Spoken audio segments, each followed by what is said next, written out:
Ripples on Deep Water, by Orphaned Accounts on AO3. Episode 2, Chapter 2, Castle. Hi? Izuku had dialed the number on his phone with shaky hands the next day, but still determined. His fresh notebook was open and blank in front of him, and waited with bated breath as the line went silent for a moment. Is this Stranger-kun? Midoriya Izuku. You wrote on my arm? Ah, I totally thought it would take you longer. Or you would give up. Good job. You want to learn how to make some babies? His heart stuttered to a stop. Oh, right. My dad just reminded me that not everyone talks like me. I call my inventions my babies. Izuku could breathe again. Maybe? I haven't really thought of making support items before. No problem, Midoriya-kun. Meet me after school Friday on that old trash can beach, and I could teach you a bit.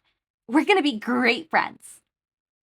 Hatsume hung up on the still flushed Izuku without warning, and he blinks at the notebook. Trash beach. She must mean Dogoba Beach. Izuku opens the calendar and sets a reminder. Half on autopilot. It was Thursday. He just had to survive today and tomorrow. He felt eyes on his back when he entered the school that day, new notebook in hand as he sketched Kamini Woods. For once, he felt a flare of defiance in his chest and turned to glare in the direction of the stairs to lock eyes with Kacchan. Deku, what the fuck did you think you pulled? A moment passed in which he recalled his old friend's cruel words. To jump off a building. How had he considered it for a brief moment on the subway? The burn scar on his back, the still fresh one on his shoulder, the countless broken noses or cuts or twisted ankles. Friends don't do that to friends. I saved your ass, Kacchan.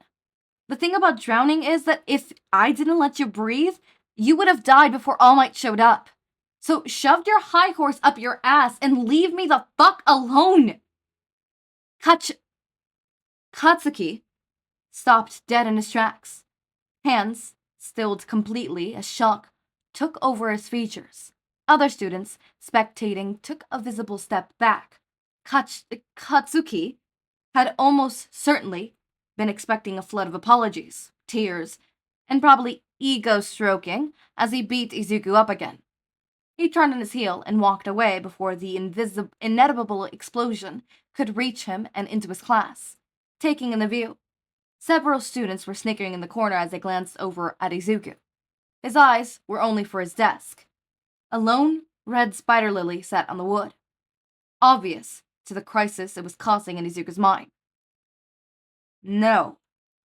Red crept into the edges of his vision as he saw the teacher tactfully ignoring it, and he took his phone out of his pocket and discreetly started videotaping.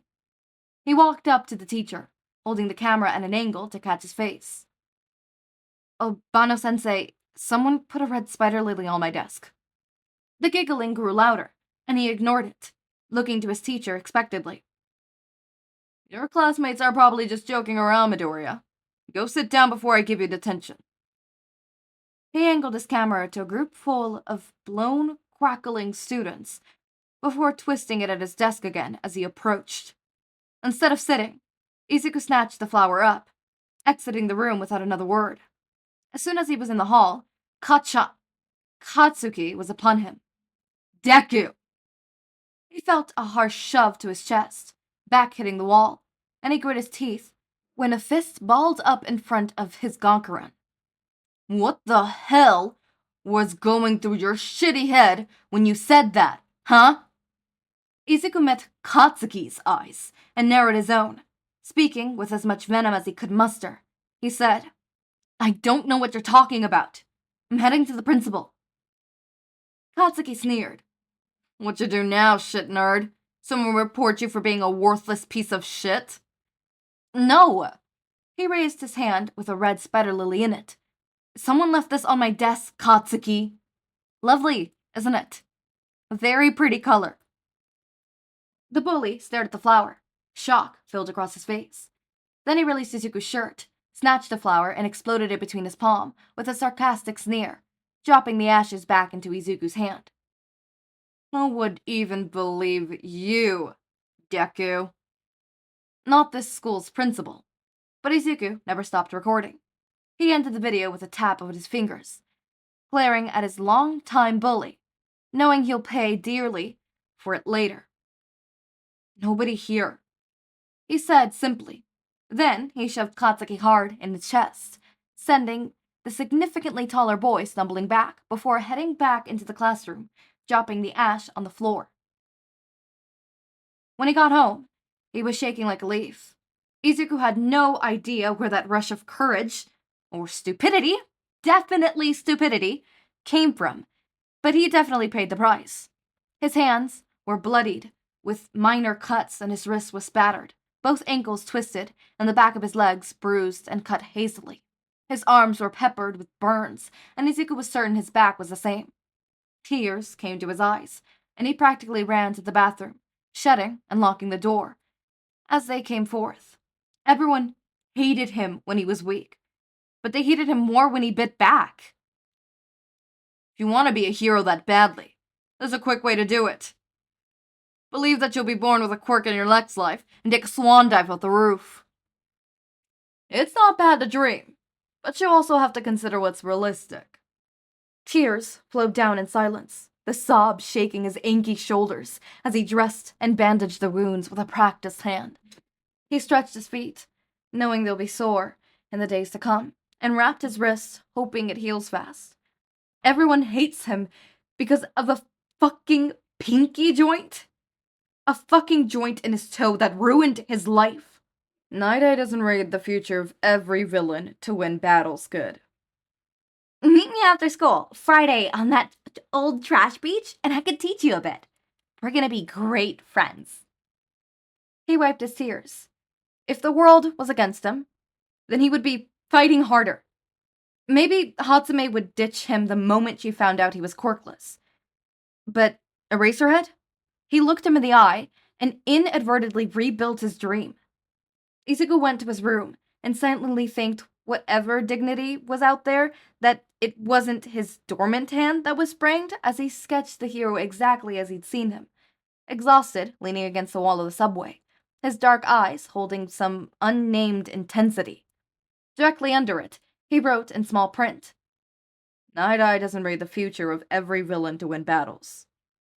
He felt those words would stick with him for a long, long time. Izuku's eyes wandered around his room. A strange sort of hatred swelled in his chest as he saw a blinding smile everywhere. Never had ripping posters off a wall been so relieving. Friday couldn't come fast enough. The entire day had been spent with cruel words, but today he tried something a little different.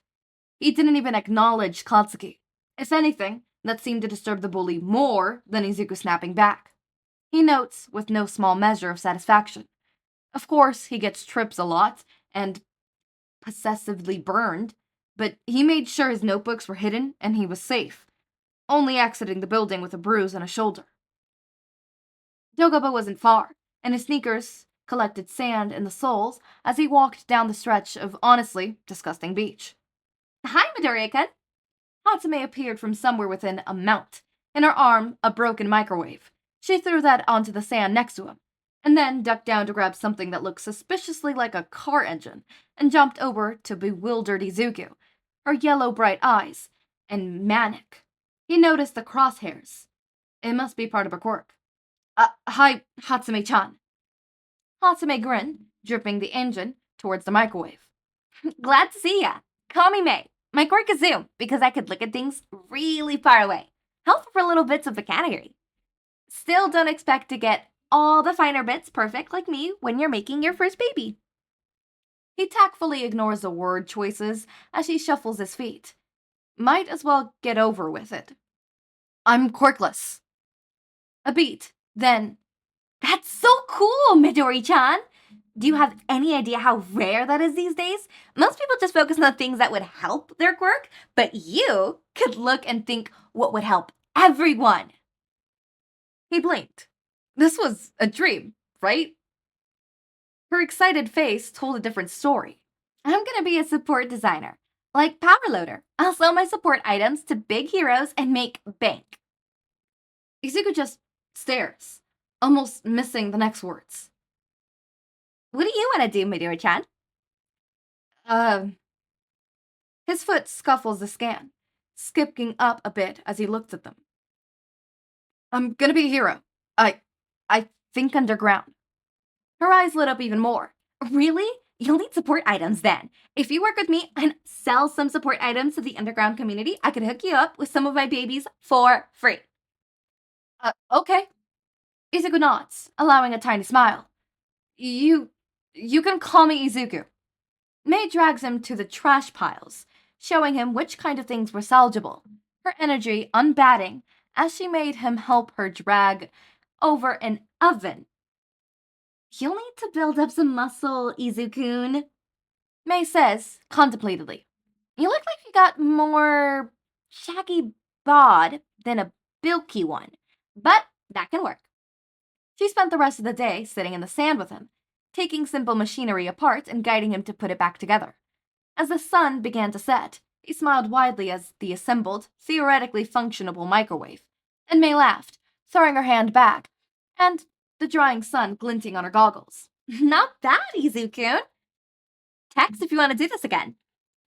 She's off before he could even respond, leaving Izuku to his thoughts. Maybe it wasn't the fact that he was quirkless that ruined his life. He drew a line in the sand, while he muttered it over. Why did they treat him horribly? Eraserhead and Hatsume were fine with it.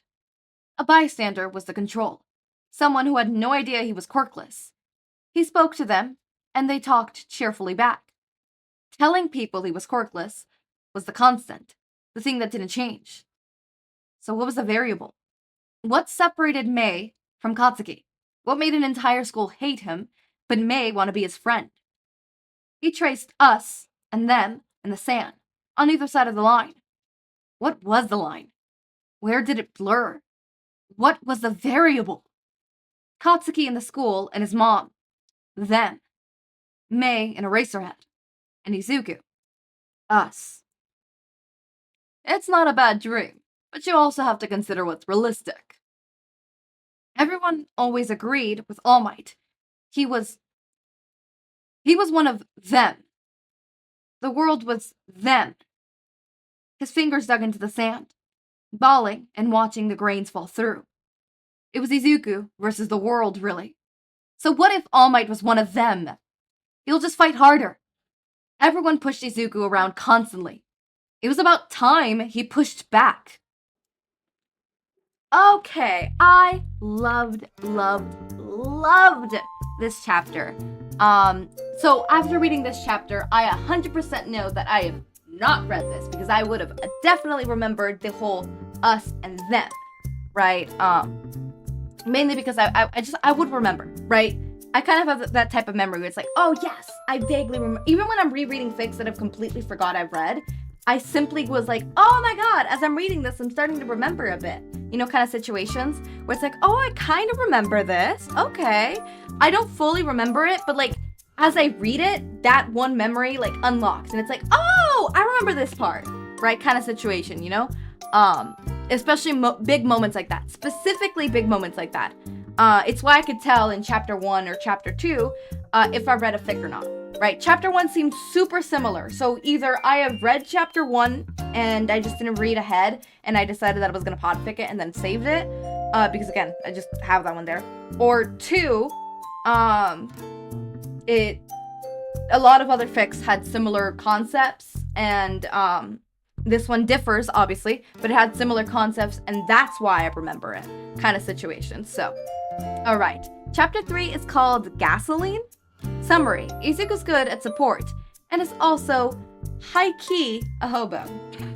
Okay, I'm loving this. So far, I'm loving it. It's giving a little bit of crack, but like, taken super serious. You get what I mean? Like a serious fic with a tad bit of crack, which is different from a crack fic taken seriously, right? It's a serious fic with crack.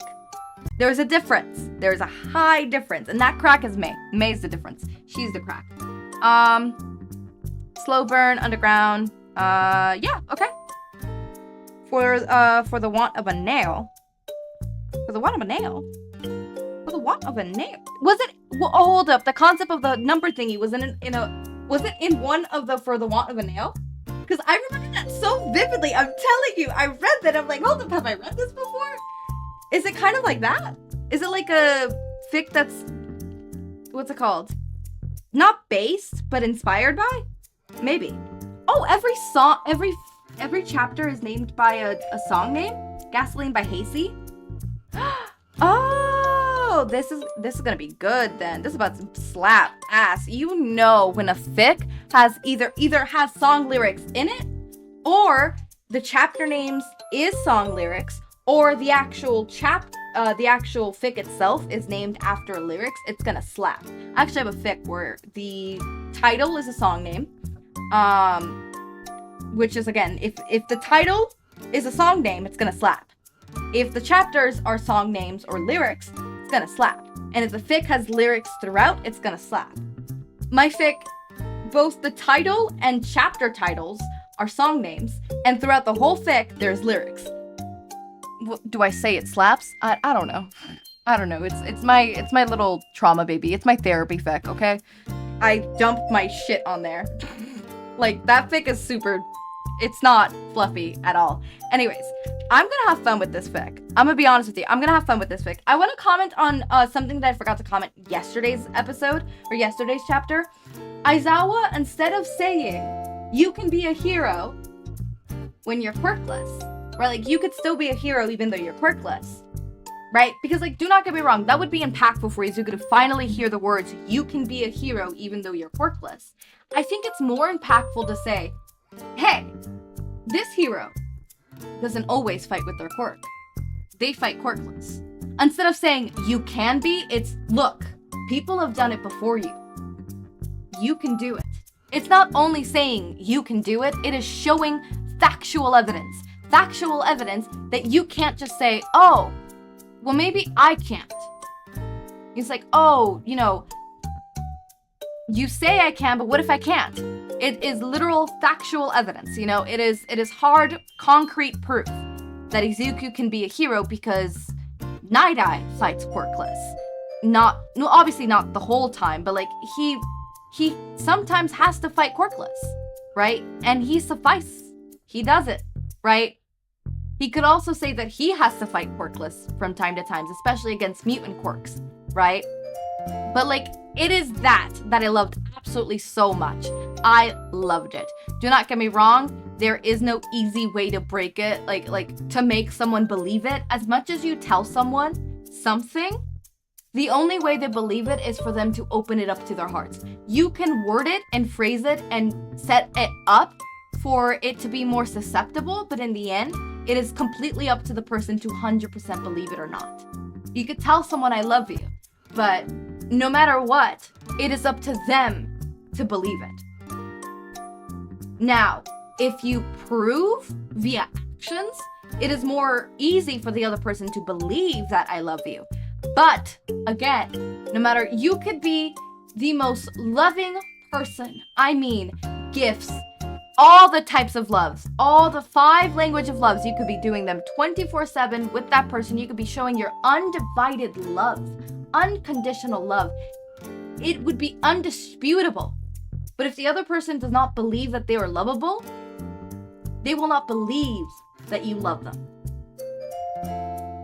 Because in the end, a lot of the times, not social concepts, but relationships build on both people believing each other, that they each like each other, in the sense of, oh, I want to be your friend and you want to be my friend, right? I mean, think about it. Have you ever had that thought that maybe your friends don't care about you? And think about how absolutely ludicrous that sounds. They're literally spending time with you. They're taking time out of their day to spend time with you. And in your mind, a small little increpancy is what makes you think that they no longer want to be your friend. Do not get me wrong, sometimes you're right. But half the time, let's be honest, you're wrong. You're wrong. So, I like how Eraserhead phrases it in this fic. Not saying that him just saying you can be a hero too even though you're quirkless wouldn't also have the same impact, but I've never seen it be mentioned like that, right? Without saying more. Just leaving it at leaving it at that and walking off. Ah, power mode. Such slay. Girly pop. Sorry, I just had to say all that. Okay, as always, my raindrops, make sure to eat, sleep, drink water, take your meds. Have a wonderful day or night. Link to my Discord server and socials are down in the description. Subscribe to see more of my content, and thank you so much for watching.